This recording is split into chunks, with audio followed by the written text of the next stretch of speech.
पूर्णमदः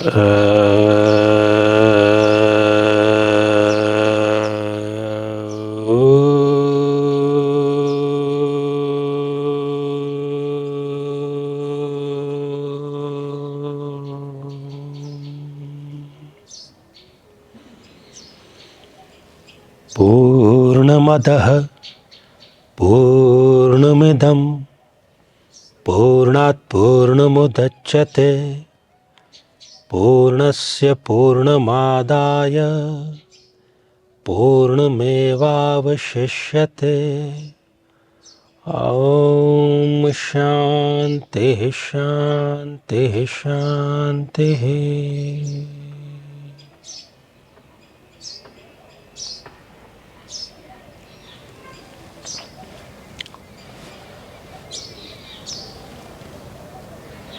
प्रिय साथियों, भ्राताओं, बहनों, माता एवं पिता तुल्य और वृद्धजनों को प्रणाम। और आप सभी में विद्यमान परमात्मा के अंश को नमन करता हूं।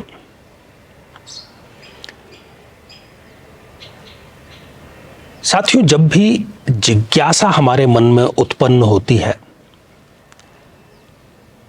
तब सबसे पहले तो हम उसको लेकर के व्यथित हो जाते हैं, क्योंकि उत्तर हमारे पास में होता नहीं, होता भी है तो आधा अधूरा होता है।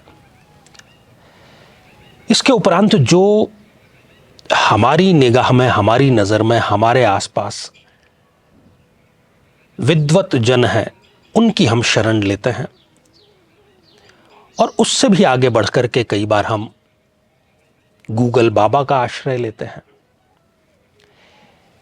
लेकिन परंतु, किंतु, मगर जो भी कहें, कई बार संतुष्टिदायक उत्तर हमें नहीं मिल पाता।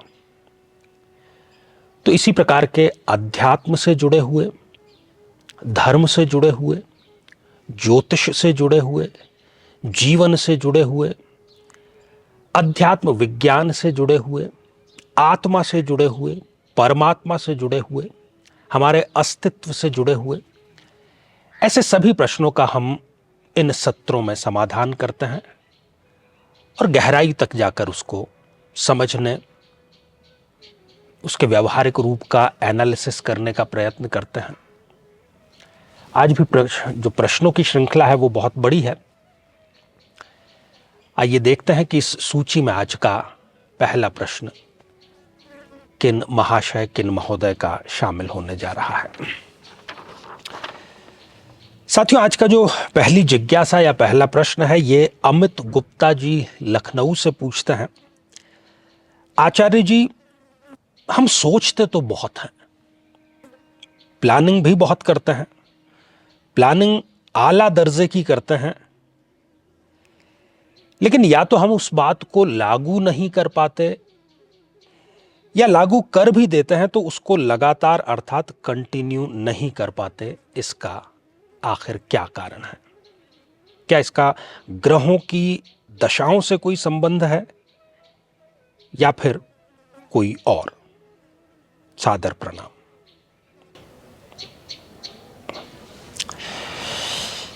अमित गुप्ता जी, बहुत ही मौजू और आज की परिस्थितियों में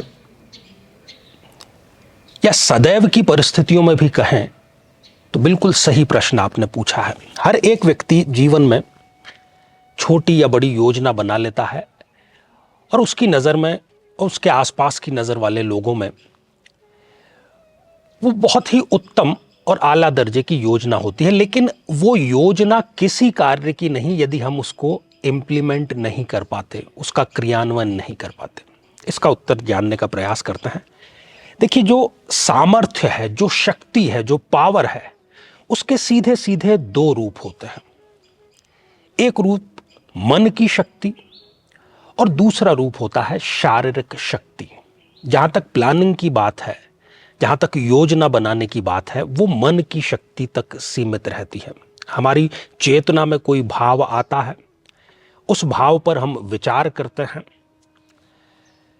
उस विचार की हम धारणा बना लेते हैं, उससे संबंधित कुछ मान्यताएं बना लेते हैं और फिर उसकी हम एक आकांक्षा हमारे समक्ष रख देते हैं। वो कोई भौतिक गोल हो सकता है, नौकरी प्राप्ति का हो सकता है, सफलता प्राप्ति का हो सकता है, व्यापार का हो सकता है, रिश्तों का हो सकता है, भौतिक जगत की कोई भी कार्य प्रणाली का वो हो सकता है। तो मन, बुद्धि, चित्त, अहंकार, यह है पहली शक्ति का रूप। अब आ जाइए दूसरी शक्ति पर। दूसरी जो शक्ति है वो है क्रियान्वयन की शक्ति, इंप्लीमेंटेशन की शक्ति। उसके लिए हमें अपने शरीर को तैयार करना पड़ता है, राजी करना पड़ता है, तपाना पड़ता है, उस पर चलना पड़ता है। हम सोच लें कि हमें 1000 कदम जाना है, लेकिन शरीर में एक कदम भी जाने की यदि सामर्थ्य नहीं है तो फिर तो वो योजना ही बनी रहेगी, आगे उसमें कुछ भी नहीं हो पाएगा। तो जब तक हम दोनों स्तरों पर एक साथ में और संतुलित प्रयास नहीं करते, अपनी मानसिक स्थिति को भी और अपनी शारीरिक स्थिति को भी, केवल शारीरिक से भी काम नहीं चलेगा, आप प्लानिंग अच्छी नहीं कर पाएंगे। केवल मानसिक से भी काम नहीं चलेगा, क्योंकि आप उस प्लानिंग को लागू ही नहीं कर पाएंगे। अब ऐसी स्थिति में जो बीच का मार्ग है, जो मध्यम मार्ग है, जो समन्वयात्मक मार्ग है, उसकी जो पहली प्रक्रिया है वो इसलिए है कि देखिए, चाहे हम हमारे मन को साफ कर रहे हैं, शरीर को शक्तिमान कर रहे हैं, इसमें जो हमारे मन पर कई जन्म जन्मांतरों के कुसंस्कार, जो मैल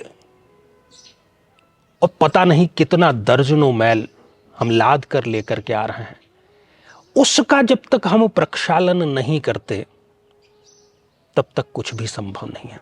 एक तो पिछले कुसंस्कार, और फिर इस जीवन में जो हमने दुर्गुण, हमारे सो कॉल्ड, जिसको हम कहें हितैषी ही थे, हमारे दोस्त थे, मित्र थे, मिलने वाले थे, परिजन थे, हमसे जितने भी लोग मिले, उनसे हमने जितने दुर्गुण लिए, इन दोनों का जब तक हम प्रक्षालन नहीं करेंगे, धोएंगे नहीं, तब तक शक्ति हमारे अंदर समाहित नहीं हो सकती। कुसंस्कार जो कि पिछले जन्मों से आए हैं और दुर्गुण जो हमने इसी जन्म में स्वयं ग्रहण किए हैं, इन दोनों का धोना अत्यंत आवश्यक है। अब मूल प्रश्न पर लौटते हैं।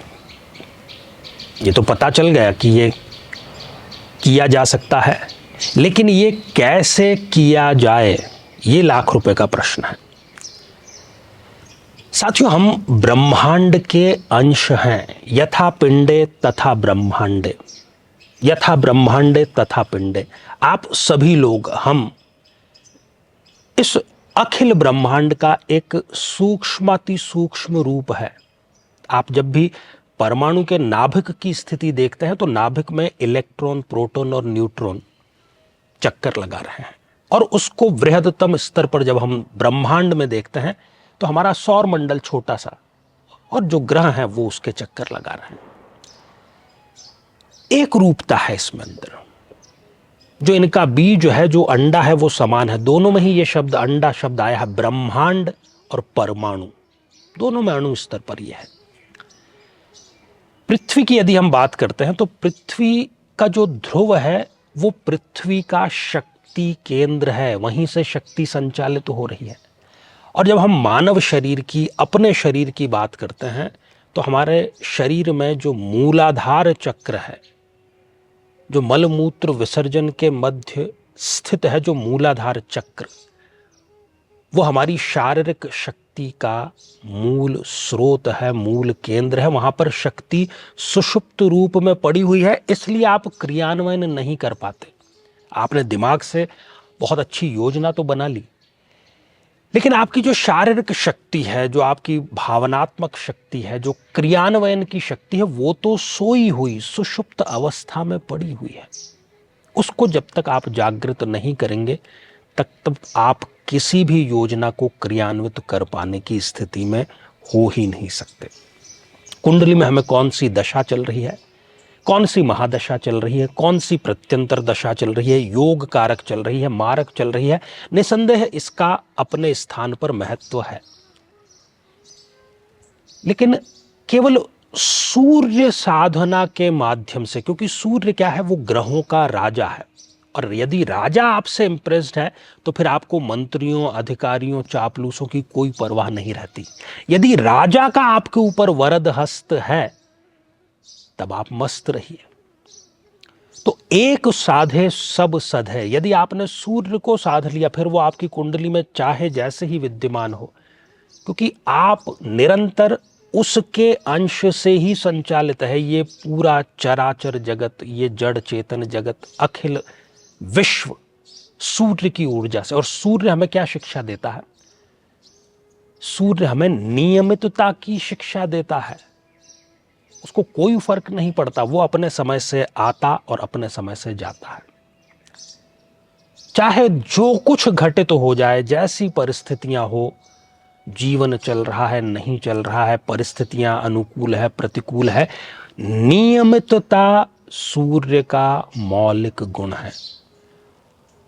और भौतिक जगत में भी जब हम असफल होते हैं तो उसमें सबसे बड़ा कारण यही होता है कि हम योजनाएं अच्छी बनाते हैं, क्रियान्वयन भी कर देते हैं, लेकिन उस क्रियान्वयन को कंटिन्यूअस, लगातार नहीं कर पाते। कहीं मैंने अभी इन दिनों ही पढ़ा था कि दुनिया का सबसे मुश्किल काम है किसी काम को लगातार एक्सीलेंस के साथ में करते चले जाना, और ये सूर्य साधना के माध्यम से संभव है।